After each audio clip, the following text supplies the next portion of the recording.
Well, I hate to break in, but I'm going to do it anyway. We have a keynote speaker from the USDA-NRCS. I'm very excited to have this presentation. And here to introduce the keynote speaker is Craig Derrickson, Nebraska State Conservationist. Thank you, Jesse. And I think it's been a really good conference so far, so congratulations to all of you. It's my pleasure today to be able to introduce Dee Carlson. Dee is a water quality specialist with NRCS in our national office in Washington, D.C. In her position, she coordinates program implementation with all of the states in the nation that address water quality. Programs such as the National Water Quality Initiative, another program that we're not involved in, but the Mississippi River Basin Initiative. And Dee comes to us with 35 years of experience in water resource planning and has expertise in hydrology and erosion modeling. And one of the things that Dee is going to touch on today is one of the new programs in the 2018 Farm Bill called the Source Water Protection Program. And so we're very excited to have this new program provision in Nebraska.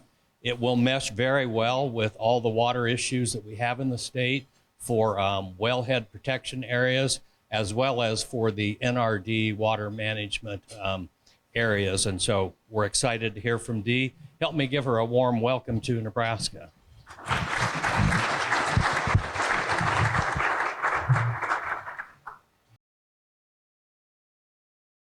So, as I think you heard this morning, and certainly this is a nationwide problem, but source water protection does have challenges for sure. As we have increasing populations and more intense pressures from all different types of land uses, we throw climate change into the mix of all of that, there's just increasing stress on our water resources. Just some examples here, a study by EPA, which has shown over the last 20 years that nationwide we have seen increasing nitrate violations across the country. Those are especially an increasing trend in groundwater systems. And then, as was mentioned earlier today, also the harmful algal blooms. We have seen increased reports over the last 10 years of algal blooms. Certainly, those are challenges for aesthetics and recreation, but also when they are have toxins associated with them, can pose special problems for public water supply. Next slide, thank you. So I'd like to just talk a little bit about the new provisions in the 2018 Farm Bill. I think these will provide some really good opportunities for NRCS in our source water protection efforts. We've been working in source water protection for a long time, but I think this provides some additional opportunities for some really focused work. So just to quickly review what are those specific provisions. First, just in the title of the section, we're really taking a targeted approach to source water protection. That is the emphasis on how we should work towards source water protection. There were three basic provisions or elements in the language. One was identifying the local priority areas within each state. And the states were to work with their state technical committees as well as community water systems on identifying those priority areas. And then those areas could be have threats from either water quality or water quantity. Then there was, the second provision was for practices that can have a significant impact on either water quality or water quantity. And some of those practices that states identified as important could receive an incentive payment. And then finally, I think probably what everybody is at least familiar with is the 10% dedicated funding. That's across all of our conservation programs, with the exception of CRP, our Conservation Reserve Program that FSA has. And so 10% across all of those programs will be dedicated to source water protection each year till the end of this Farm Bill. So we worked with a number of partners nationally to develop a strategy for how we were going to comply with this new language and this new opportunity. We worked with the EPA source water protection folks in the Office of Groundwater and Drinking Water. We also worked with the Association of State Drinking Water Administrators, or ASDWA, basically your agencies or entities that handle the Safe Drinking Water Program. And then we worked with American Water Works Association, AWWA, who have many members, utilities for water systems, and American Water Works was also very instrumental in getting that source water protection language into the Farm Bill. Next slide, please. So just like to talk about each one of the provisions quickly, and how we are hoping to comply with that, or what efforts we've been taking since about mid-year. The state conservationist has been working with community water systems and with their drinking water partners, as well as their technical committees, on identifying these priority areas for their state. In some states, like Nebraska, it sounds like there's already some really good partnerships in place, working with drinking water partners. In other states, especially working with community water systems, these are really new partners for NRCS. And so it has been challenging for some states to begin reaching out and working with new partners that maybe they hadn't worked with in the past. And so NRCS is not in the business of delineating these source water protection areas. We wanted those to come from the utilities or from the state, and we would use those delineations that are already established as a basis for these local priority areas. So states took a lot of different approaches in identifying the areas.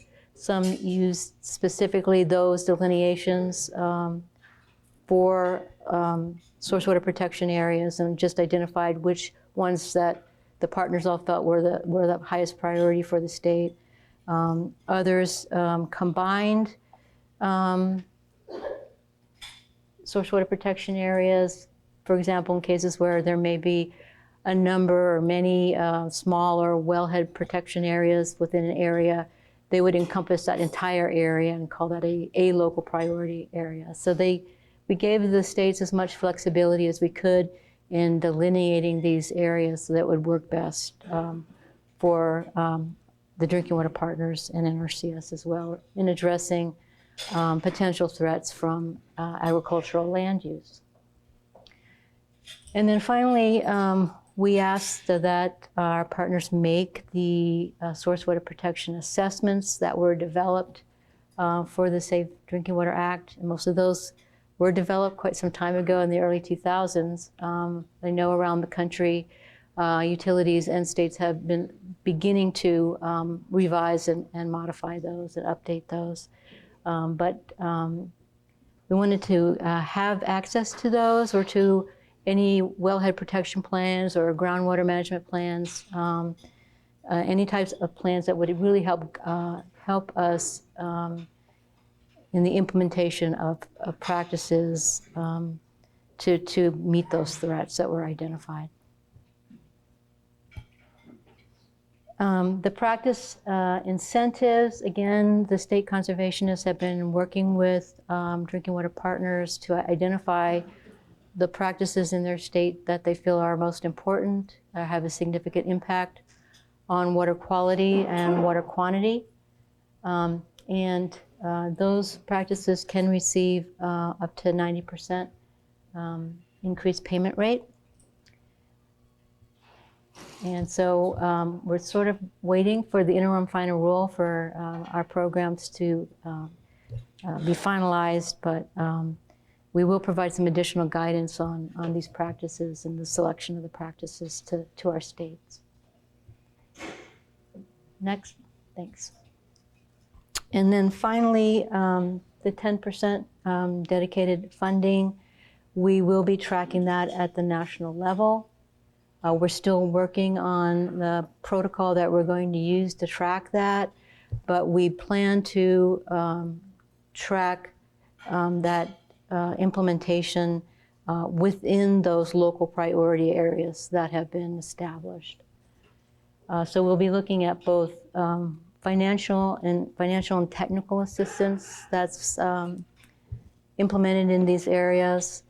We'll be looking across all programs, EQIP, CSP, and RCPP. For those of you who are not familiar with the acronyms, that's our Environmental Quality Incentive Program, Conservation Stewardship Program, and the Regional Conservation Partnership Program. And then we will also be including easements. Many times easements have been used for source water protection. So we'll be looking at including our agricultural land easements, or ALEs, which are usually put in place to conserve, preserve, or protect conservation values of certain land uses for source water protection, and then including wetland reserve easements as well in the estimation of that 10%. So I wanted to talk a little bit about some of the programs that we currently have to address source water protection, programs that can really help focus efforts on source water. And both of these programs, all of our initiatives in general, and both of these programs also focus very heavily on the environmental outcomes. So we focus a lot on the environmental outcomes and coming up with metrics that help determine our progress and success for water quality improvement on these initiatives. So the National Water Quality Initiative is one that we have in partnership with EPA. And I'll also talk a little bit about our Regional Conservation Partnership Program, which is an opportunity to work on some specific resource concerns, addressing goals that partners have, and also leveraging the resources that partners can bring to the table to really affect some significant improvements. So next slide. A little bit about NWQI. That program or initiative began in 2012. It was primarily focused on impaired surface waters under the Clean Water Act. And so we're dealing mostly with those surface waters that were 303 delisted or that had TMDLs, and specifically looking at sediments, nutrients, and pathogens as the primary focus pollutants for NWQI. In FY 2015, for watershed selection for NWQI, we gave special consideration to those watersheds that also address drinking water. And then in FY 19, this past fiscal year, we expanded NWQI to also include source water protection. And so that could include both surface and groundwater. And source water protection areas that are a priority for states and that they request inclusion in NWQI for additional funding do not have to be associated with an impaired or threatened watershed. We did get 15 pilot projects last year. And those are in nine states across the country. And we just closed out our watershed selection requests for FY20 in the last 2 weeks. And so we looks like we have an additional 5 projects that will focus on source water protection. Next slide. Just real quick, these are the locations of those source water protection projects for NWQI, the pilot projects. There was, of course, one from Nebraska, which was Turkey Creek and the City of Wilbur wellhead protection area. The red dot is really just a shout out to the Basin groundwater protection area. That originally came into NWQI as a surface water project with, I think it had 5 Huck 12s that were in that particular project. That project continues, and it was also addressing groundwater and drinking water concerns. I believe we will be hoping to expand the area of that particular NWQI project to the whole groundwater management area. So we'll be working with Nebraska to try to increase that NWQI project. Quickly, for FY21, we're already thinking about watershed selection projects for FY21 for NWQI. We anticipate the announcement for watershed selection to come out in November this year. And so for any of our partners who are interested in source water protection or watershed projects for NWQI, now is a really good time to start those discussions with NRCS. NWQI does require either a watershed assessment or a source water protection assessment that meets our guidance. And some of the source water protection area assessments do not always meet all the requirements that we want to see in these assessments. They're very specific, and it's a very targeted approach to implementation of practices. So the assessments are a requirement, and we do have what's called the readiness phase of NWQI. So if a state has a priority watershed or a priority source water protection area that they want to put forward for NWQI, but it doesn't have an assessment or an assessment that meets our guidance, they can put that in the readiness phase, and we will provide resources to help get those assessments completed. And then just we anticipate that the watershed request will be due for FY21 in late spring of next year. And finally, just real quickly, like to mention the Regional Conservation Partnership Program. The FY 2019 funding announcement just came out last month.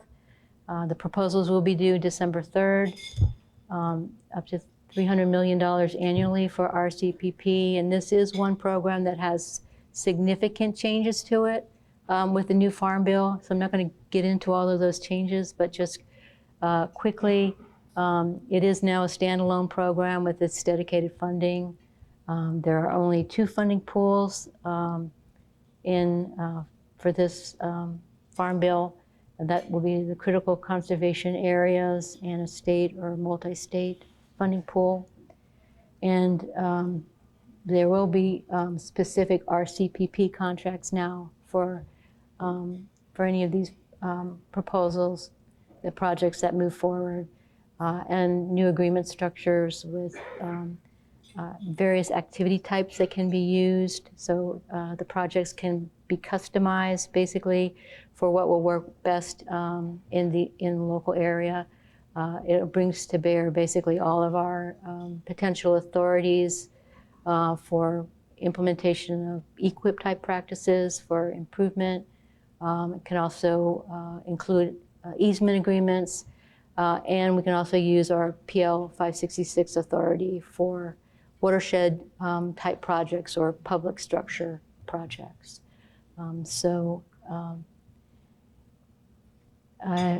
Next slide, please. I won't go through these, but this is just some examples from across the country of RCP projects that we have had specific for source water protection. So it is a really, it's a good program where you have a strong partner network, and those partners can bring additional resources to the table with what an NRCS can provide, as I said, to really start moving the needle for water quality improvement. With that, I will end and see if there are any questions or if we have time for discussion. Thank you.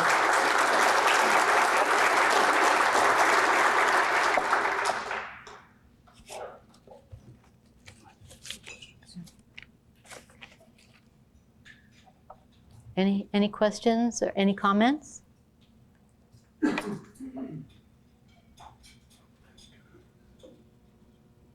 Okay, if you have any, you can see me after. Yep, oh, sorry. The RCPP money, is that basically for capital investment? Are you building things with RCPP, or are they behavior change kind of programs too? It's mostly for implementation of conservation practices. It can be used to have agreements for easements. We don't have really capital improvement, but there is the potential for public structures, dams, or other types of structures that would be through our watershed operations program. Okay. Anything else? Okay, if not, you can certainly see me. We'll be here for the whole meeting, so ask your questions afterwards as well. Thank you.